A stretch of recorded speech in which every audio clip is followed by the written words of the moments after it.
Assalamu alaikum. Today it is Sunday, the 11th of July 2021, and in our series, All of the Messiah, this is broadcast number 43. And the topic today is 5 branches or tasks which are needed to be undertaken for the propagation of Islam. That is not to say that additional tasks cannot be undertaken, but that these 5 are essential. You can add on others if you want to, but these 5 are essential. And right at the very beginning of his mission, Hazrat Mirza Ghulam Ahmad Sahib Qadiani, Rahmatullah alayh, wrote a book called Fateh Islam, Predominance of Islam. And in that, he discusses what is required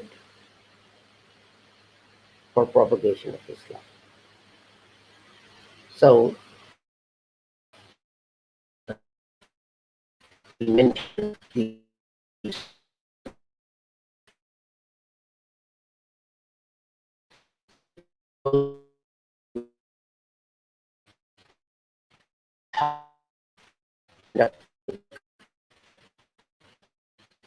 of that branch.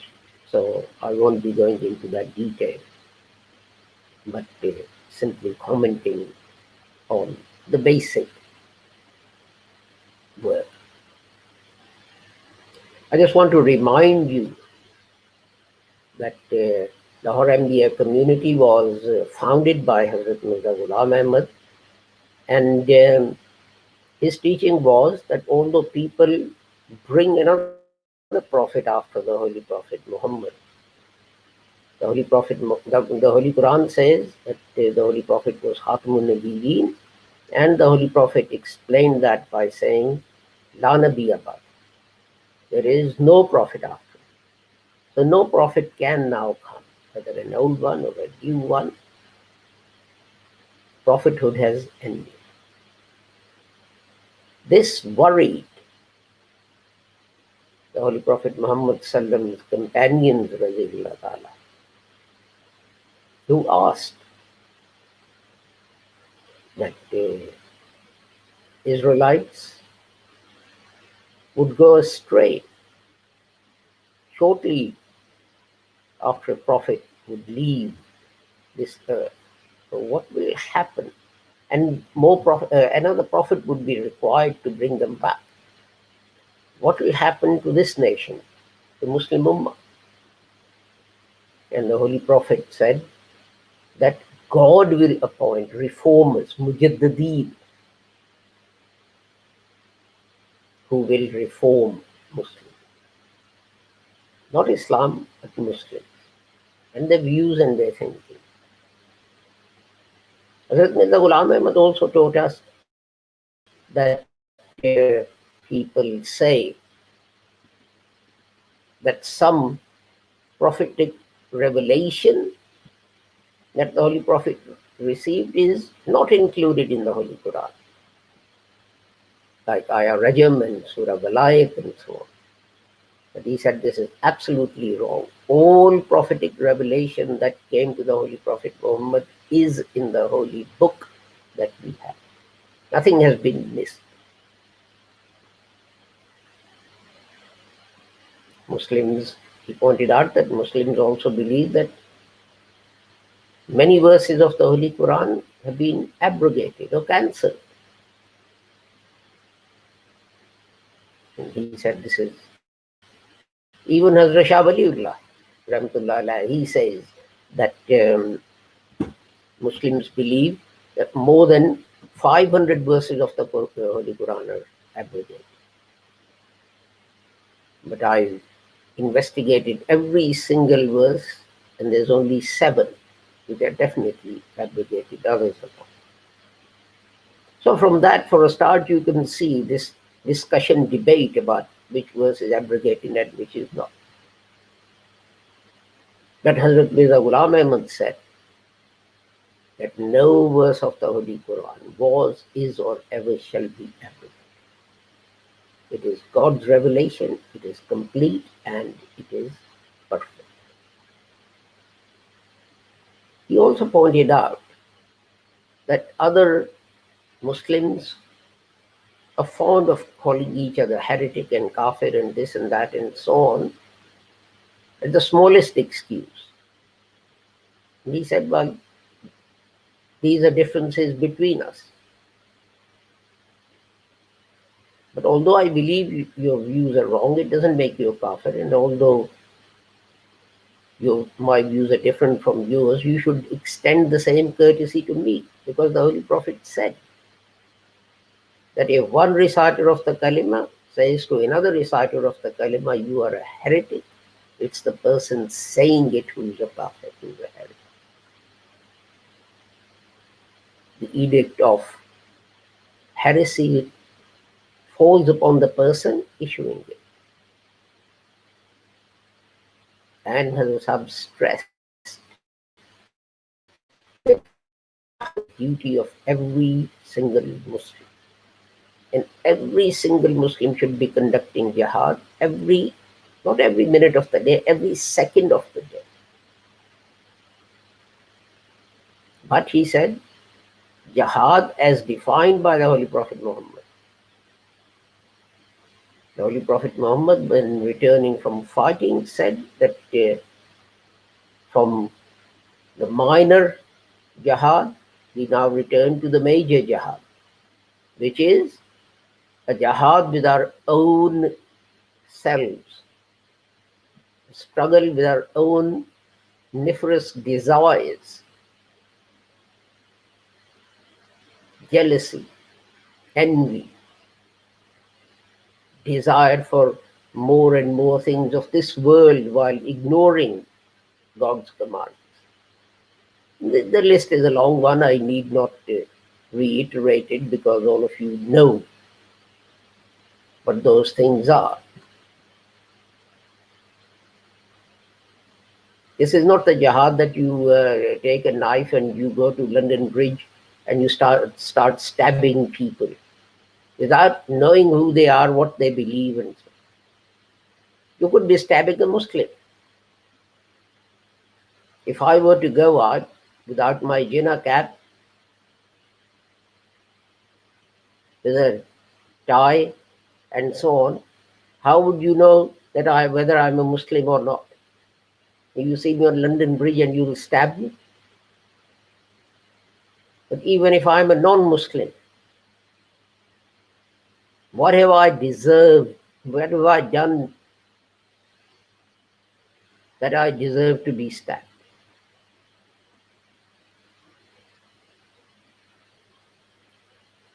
So with that, let me share the screen with you where Hazrat Saab mentions these branches, and I will translate as I go along. What I'm showing is in Urdu, and this is Fateh Islam. Originally this was page 18, but in this volume, in this edition, it is page 12. Rasab says, and he sent one to call the world, the whole world, to the truth and to the right path.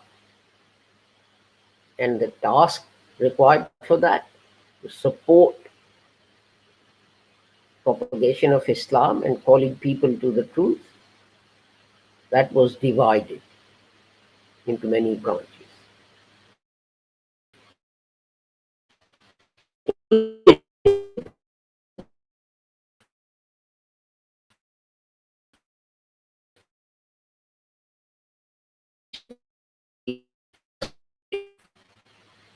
To this humble one. And he's being taught the high and spiritual points which can only be taught by God, and a mere human being cannot come upon those by himself. And many difficult parts of the Holy Quran were made easy through teaching me the correct interpretation through the Holy Spirit. So authorship, writing books and articles and so on, is just one branch. The second branch of this task is advertisements and posters, which, under God's command, continues. And to this day, more than 20,000 posters have been published, advertisements have been published to establish the truth of Islam on non-Muslims. And in future, as required, this will continue. Now you see, you can, in Hazrat Sahab's time, what used to happen was that a printing press will print an advertisement, and it will then be pasted on trees and walls and so on. In fact, even at that time, newspapers published advertisements. And some of Hazrat Sahab's advertisements were printed as far away as the United States. And I think it was Chicago Tribune who one day led with the headline, "Great is Mirza Ghulam Ahmad, the Messiah of Islam." These days, you can add to that. You can put advertisements on, or even posts on Facebook and Twitter and Instagram and God knows what else. You don't have to restrict yourself just to facilities that were available.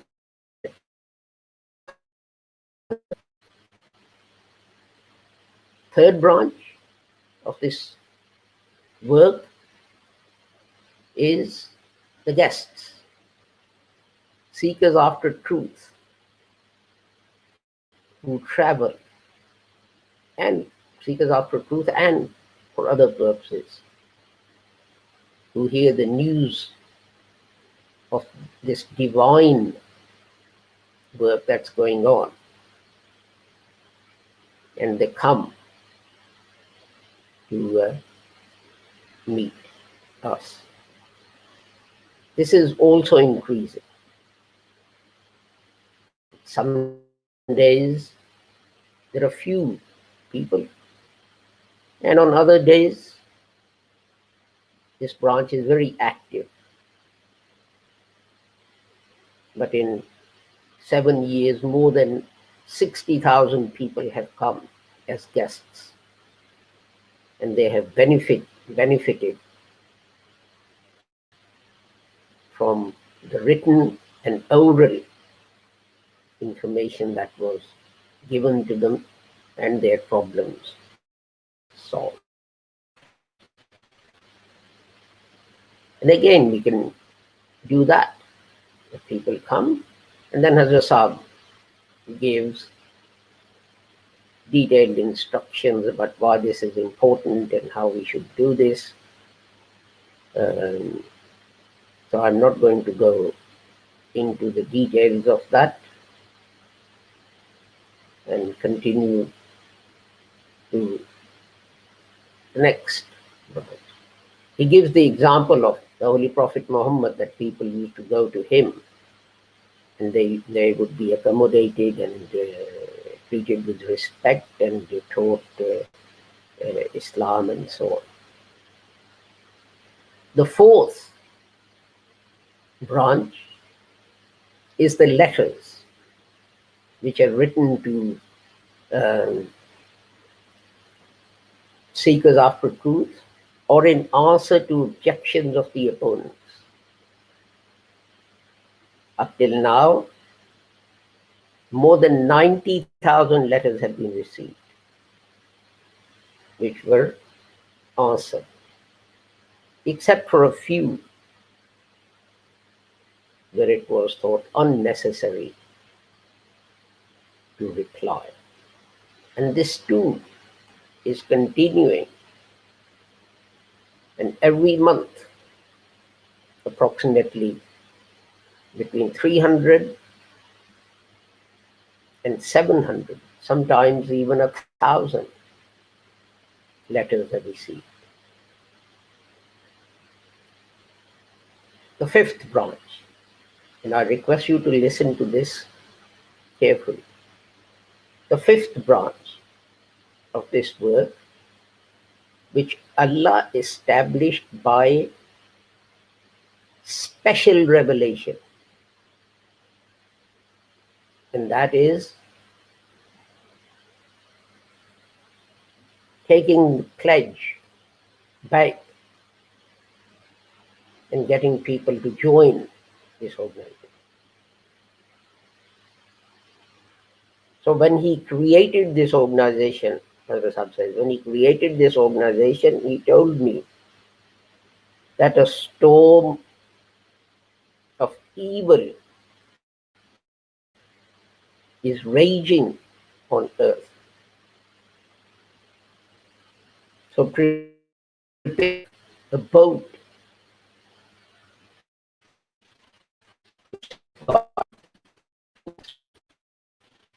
and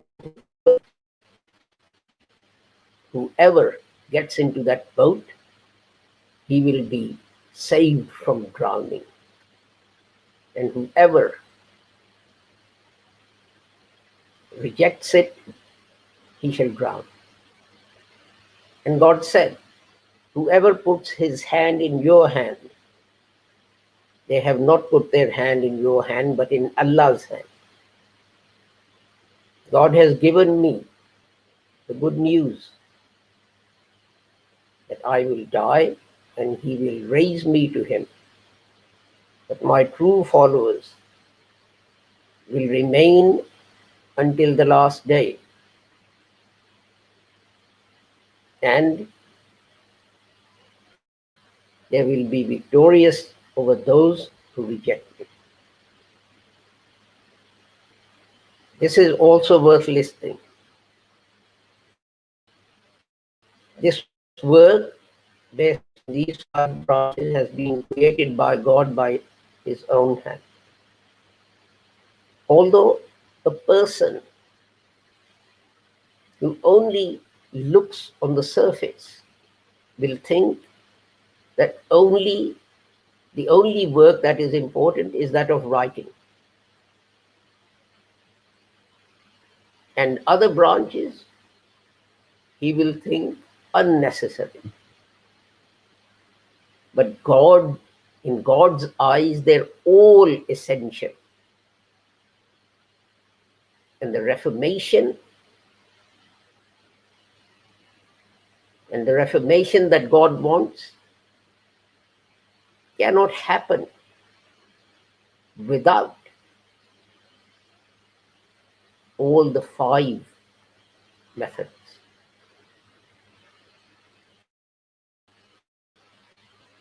And although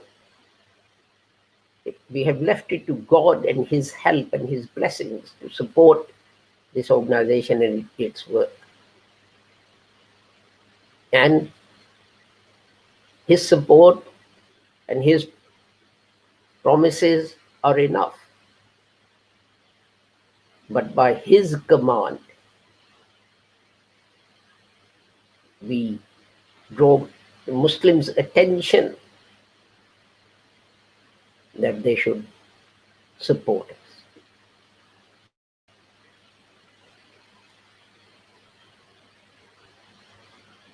Listen to the words. Someone without deep thinking, he will just say, well, it's just, the only thing you need to do is to write books and everything will be fine. And he will consider other branches to be unnecessary. But Hazrat Sahib says that the reformation that is needed is not possible without all five things. And the thing and the branch that God created by his special revelation was the creation of the Jamaat.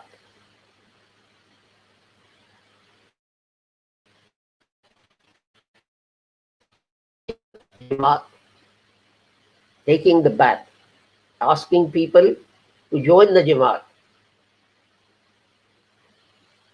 And Hazrat Sahib says that although it's enough that God will help us, but God has commanded us to invite Muslims to come and support us and join us.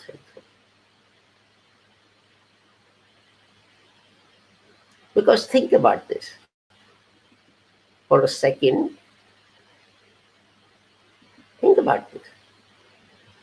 People say, oh, we should just propagate Islam.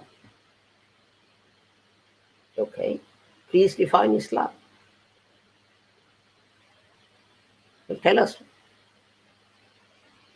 According to Sunnis, Islam has one definition.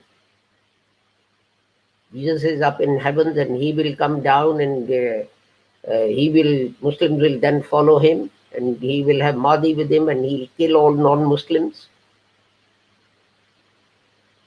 Shia says, well, Imam Mahdi is already here. He's hiding in a cave. And when Jesus comes down, he will come out of the cave and he will join.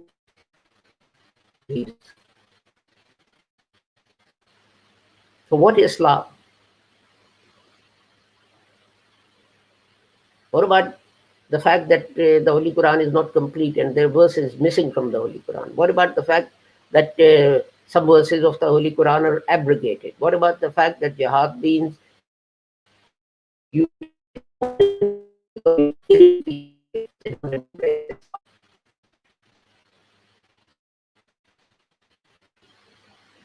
are these things going to predominate?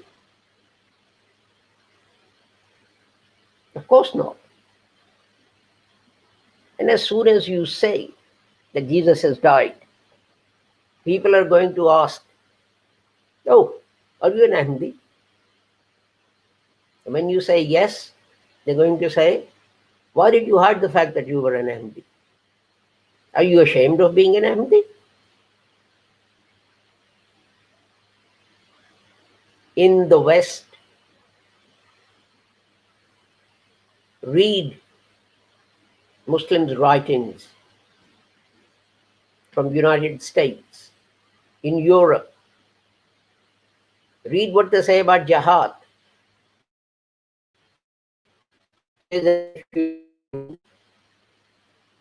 Something written by Hazrat Masih Maud salam.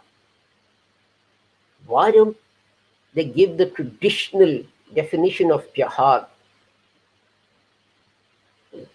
in America and Canada and Australia and the whole of Europe? Why don't they say jihad means take the sword and go and kill non-Muslims? That's what they believe. That's what people in those countries where Muslims are in a majority believe, apart from members of our Jamaat.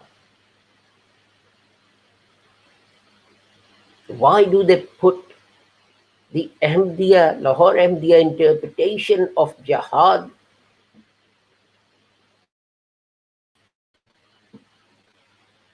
to people when people raise objections? It shows that the only interpretation of Islam that can succeed is the one given by Hazrat Mirza Ghulam.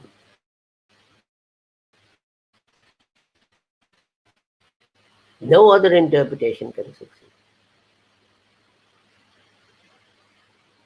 If Hazrat Mirza Ghulam Ahmad was a kafir, if Lahori Ahmadis are kafirs, why do you use our interpretation and our arguments to defend Islam?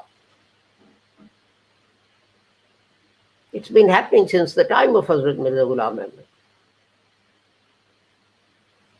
Many famous incidents. The Christian missionary stood up, I think it was in Lahore, and he challenged Muslims to a debate. And Muslims put forward a person's name. And the Christian pastor said, but you call him a kafir. He's an Ahmadi, you call him a kafir. So you're going to use a kafir to defend Islam. Why don't any of you come forward? And what happened? What did the crowd do? The crowd started shouting, no, no, no, no, no, he's a Muslim, he's our brother, he represents us. So this resorting to Ahmadi interpretations and methods and arguments is nothing new. It happened to me. Some time ago where we lived, a person living down the road,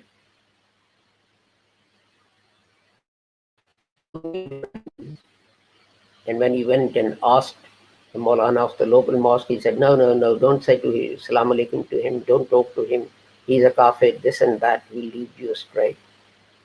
He knocked on my door one day, and he said, you keep talking about propagation of Islam and so on. And I said, but yes, how can I help?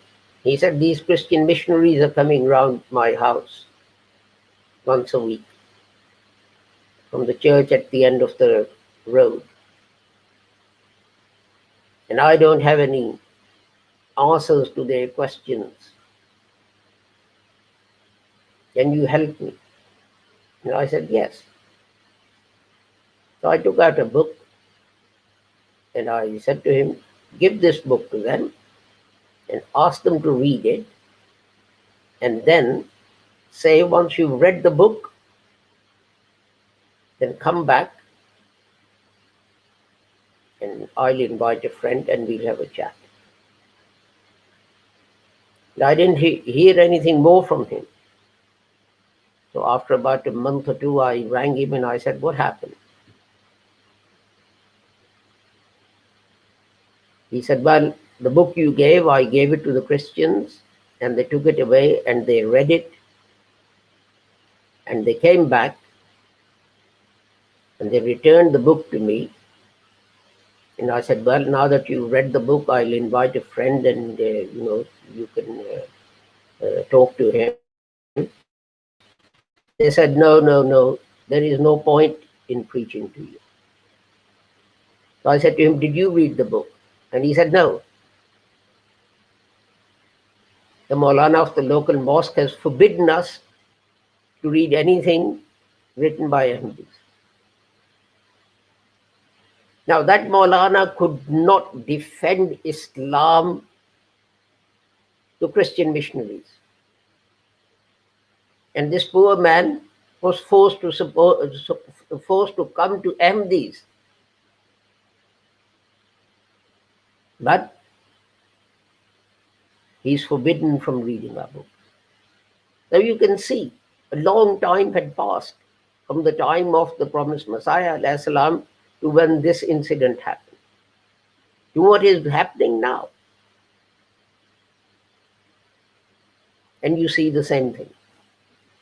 Don't read Ahmadi books, but when an objection is raised against Islam, then try and find out what Ahmadis say. and give that reply. And that makes it essential that you ask people to take the bath and join the Jamaat and sacrifice their time and money for propagation of Islam and defense of Islam. It is your duty and mine. If you don't do it, you will be held accountable for that by God. I'm told I've overrun my time, so our next broadcast will be on Monday at 7:30. I pray that whoever you are and wherever you may be, may Allah keep all of you safe and sound and free from harm. Assalamu alaikum. Khuda Hafiz. Goodbye.